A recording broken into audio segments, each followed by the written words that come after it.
আসসালামু আলাইকুম দর্শক, নির্বাচনের জন্য একটি সুনির্দিষ্ট রোডম্যাপ ঘোষণার দাবিতে বিএনপি স্থায়ী কমিটির বৈঠকের নানান ধরনের সিদ্ধান্ত, নানান ধরনের প্রস্তুতি নিয়ে দলের সিনিয়র নেতারা গিয়েছিলেন প্রধান উপদেষ্টার সঙ্গে দেখা করতে।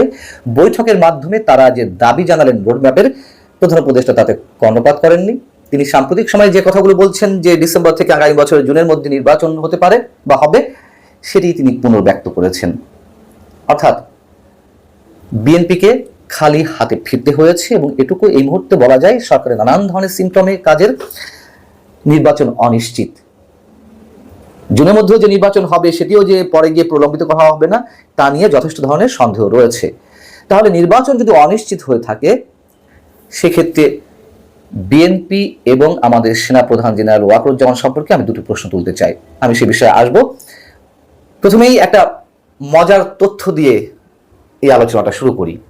সেটি হচ্ছে, বিএনপি যেখানে প্রধান উপদেষ্টার মুখ থেকে রোডম্যাপের কোনো ধরনের ঘোষণা আদায় করতে পারল না, আমাদের প্রধান নির্বাচন কমিশনার সেখানে মন্তব্য করে বসলেন বুধবার সকালে একটি অনুষ্ঠানে যে আগামী জুন জুলাই মাসের মধ্যে নির্বাচন সংক্রান্ত রোডম্যাপ প্রকাশ করা হবে। কি হাস্যকর না?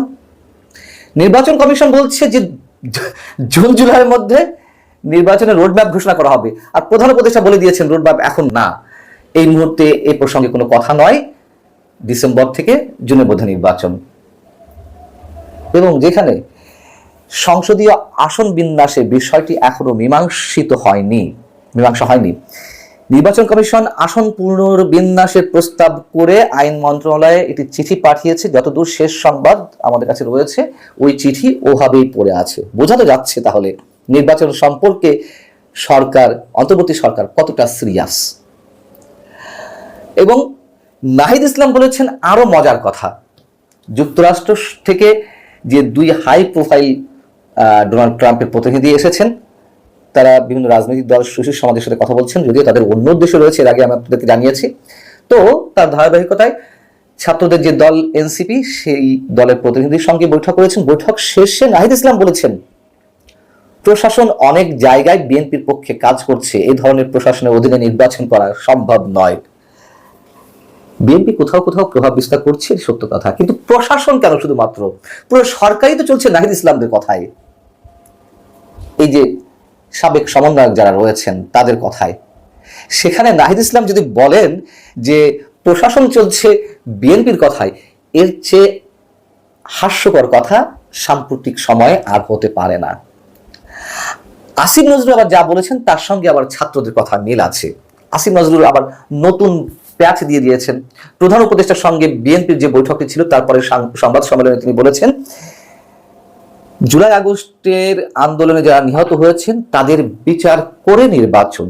আপনি সংস্কার, এখন যারা নিহত হয়েছেন তাদের বিচার করে, তারপর আবার আওয়ামী লীগে নিষিদ্ধ করার বিষয় আছে। এক এক সময় এক এক ধরনের কথাবার্তা।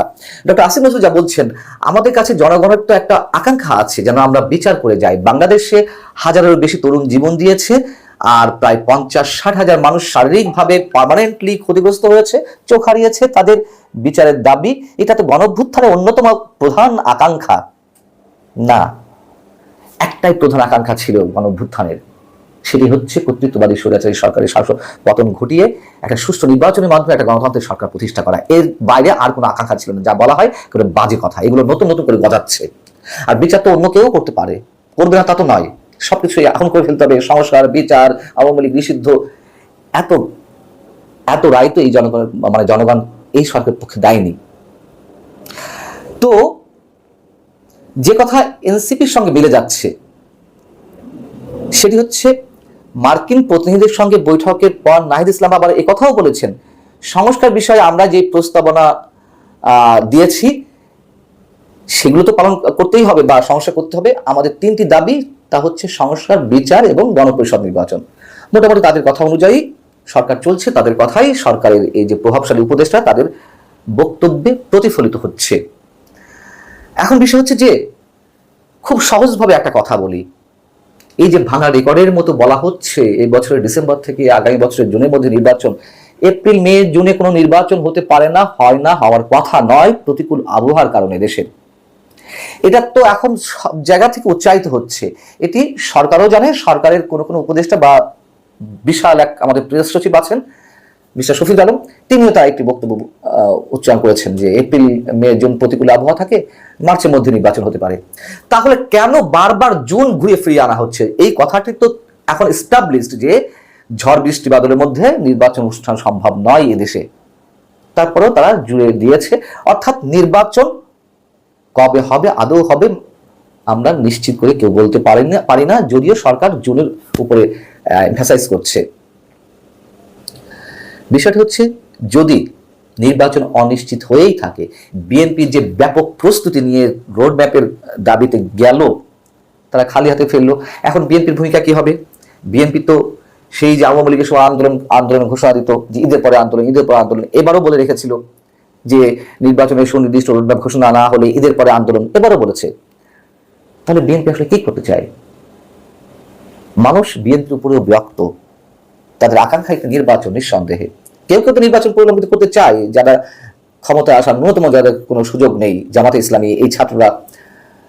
তাহলে বিএনপি কেন পারছে না? বিএনপির দুর্বলতা কোথায়?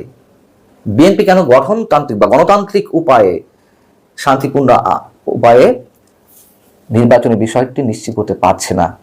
এবং এর মধ্য দিয়ে মানুষের অনেক ধরনের প্রশ্ন উঠছে। এত জনপ্রিয়তা থাকার পরও কেন তারা সরকারের উপর চাপ প্রয়োগ করতে পারছে না?